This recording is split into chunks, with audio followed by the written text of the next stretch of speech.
It's a recipe for success. I mean, ultimately, what you're saying is, I enjoy imagining a future that I want to have.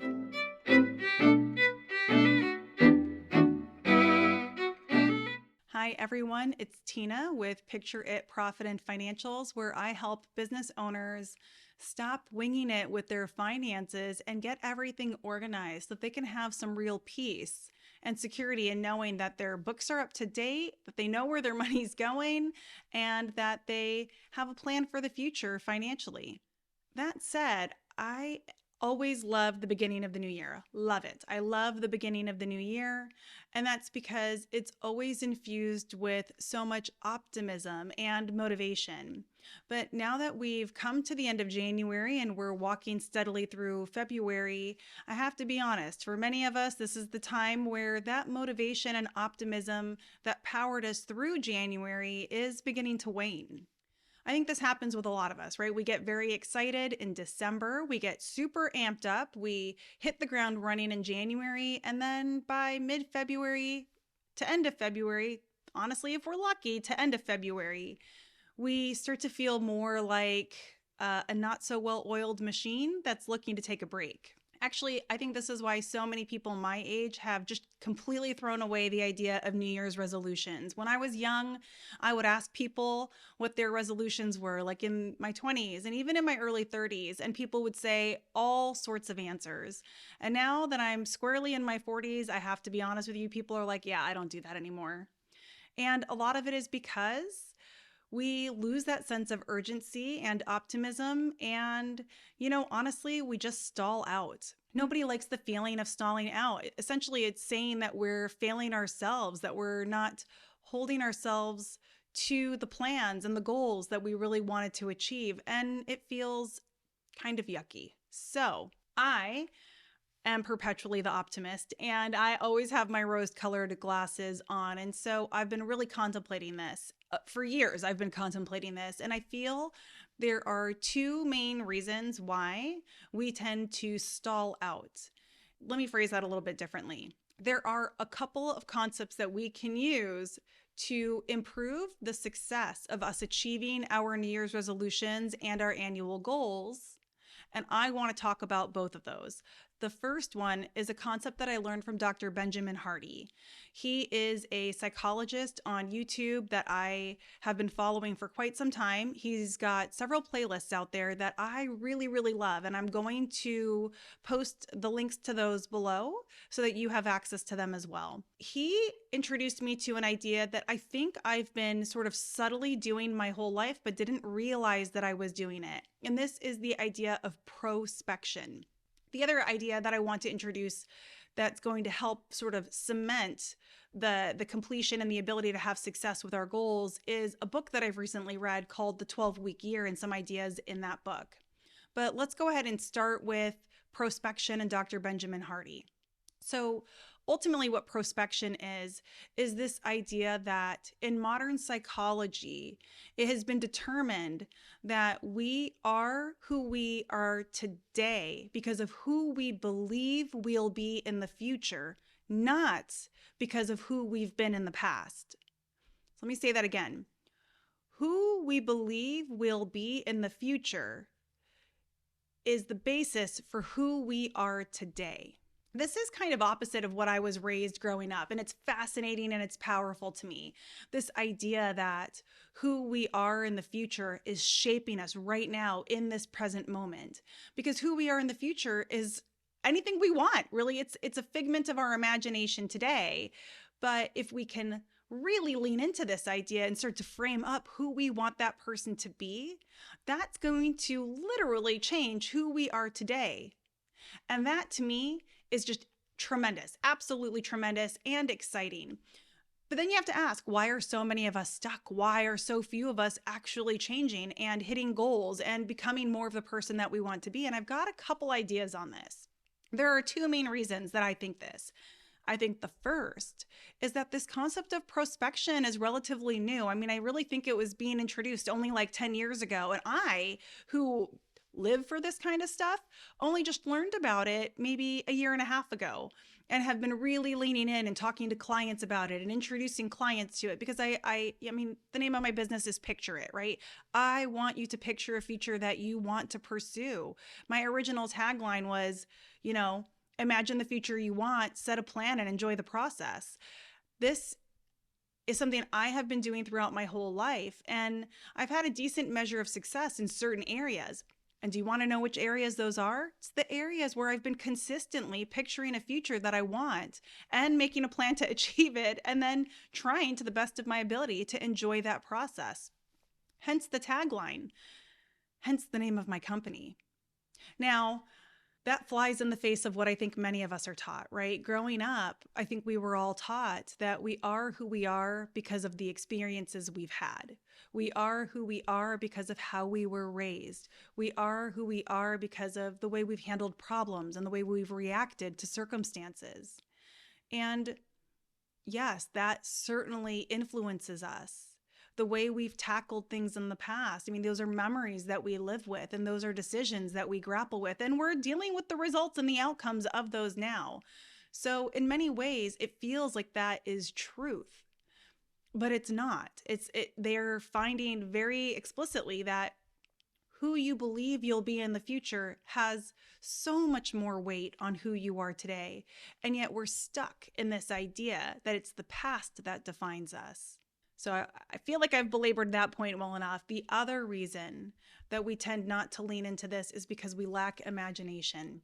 I myself have fallen culprit to this, but let's be honest, the older we get and the busier our lives become, the less time we have to daydream, the less we use our imagination. And I will tell you candidly that I've seen that in my own life. It was magnified to me when I watched my children play. I mean, the way that kids play, they're like, let's pretend this, let's pretend that, let's pretend family, let's pretend soldier, let's pretend I'm a doctor, let's pretend I'm a teacher.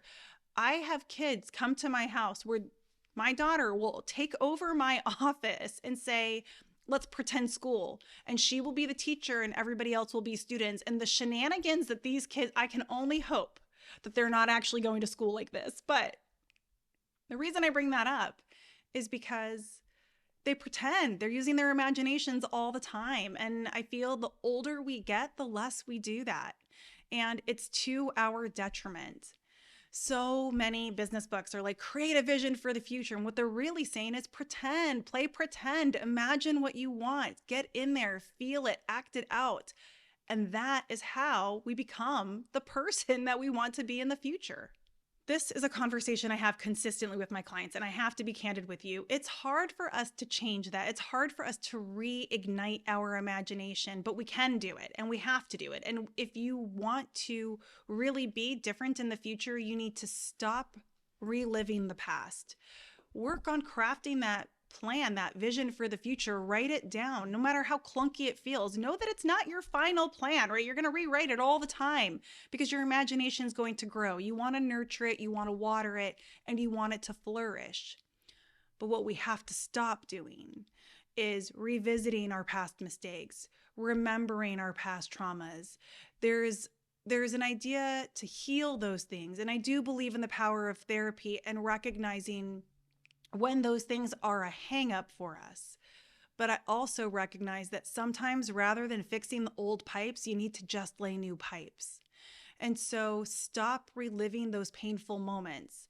Acknowledge them, learn from them, and then let them go and stop lingering in them. Instead, linger in the vision for the future that you really want. It's a lot more enjoyable and it's a lot more practical, it turns out. Ultimately, when we marry this idea of using our imagination to craft and shape who we want to be in the future with the idea of taking consistent action, tremendous change occurs.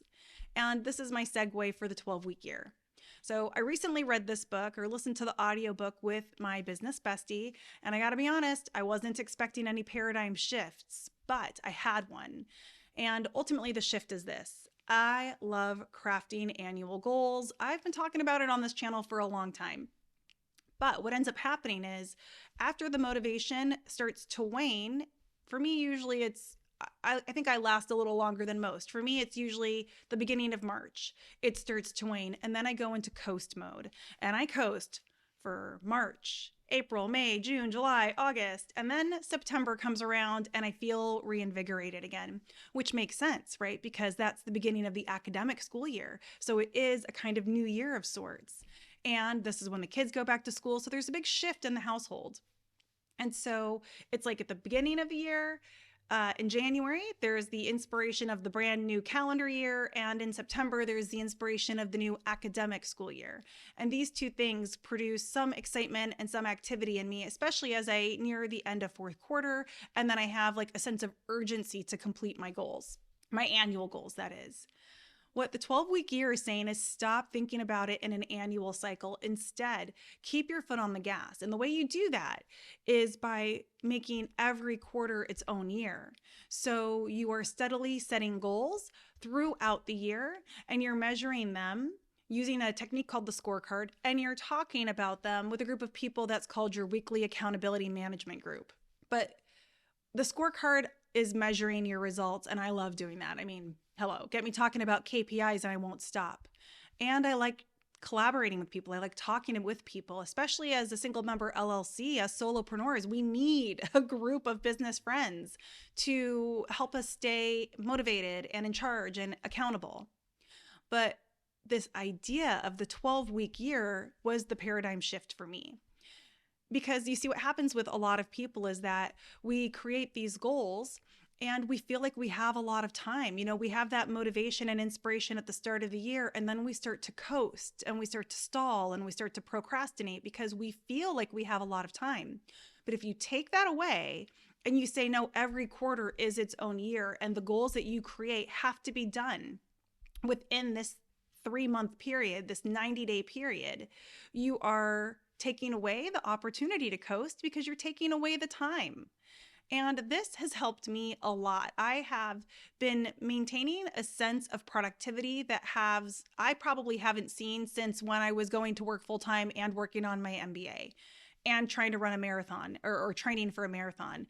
I did that all simultaneously. And I think there's a part of me that convinced myself that that was something that old Tina used to do, but new Tina doesn't work like that. And I'm realizing that that's not true. The sense of urgency I feel now is completely spurred by the fact that I'm working in a shorter time window to accomplish my goal. And the best part is that I get to redefine these goals every 90 days. You know, you get to the end of the year, and if you don't hit your goal, it's like it took you 365 days to figure that out. But with the 12-week year, you're figuring out whether or not you hit your goals in just 90 days. And let's be honest, I love writing goals. I love reviewing goals. I like measuring goals. This is part of why people like to work with me, because for those of you who aren't numbers oriented and you don't enjoy that as much, I can do it for you, and I'll enjoy the whole process. And I'll talk to you about it with so much excitement that you'll actually be a little bit excited about it too. So that being said, if you're at all like me and you do like the idea of crafting goals, well then by all means, switch to the 12-week year and you'll get to do it every 90 days. Now, to bring that whole circle, so you have a vision for a future and you create a plan every 90 days to work toward that vision. You're using your imagination every 90 days. You're living in that vision every 90 days, and you're using that vision to help you decide on some actions and goals that you want to take for the next 90 days. It's a recipe for success.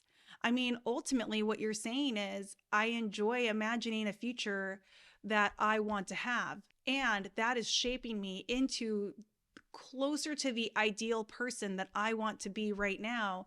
And I'm marrying that with taking pointed action with consistency, because I'm abbreviating the amount of time with which I have to accomplish certain objectives. And this all matched together with sharing it consistently with another group and keeping track of those numbers. I mean, ultimately, you will become the person that you want to be, because the consistency of this approach and the joy of the imagination are working toward your success. I feel like if I talk any more on this, I will just be repeating myself. So I am going to end the video here, but what are your thoughts on this? What are your thoughts on these concepts? I would love for you to tell me about that. So please feel free to leave a comment below.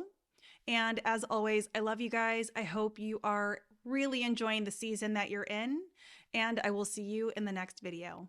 Bye.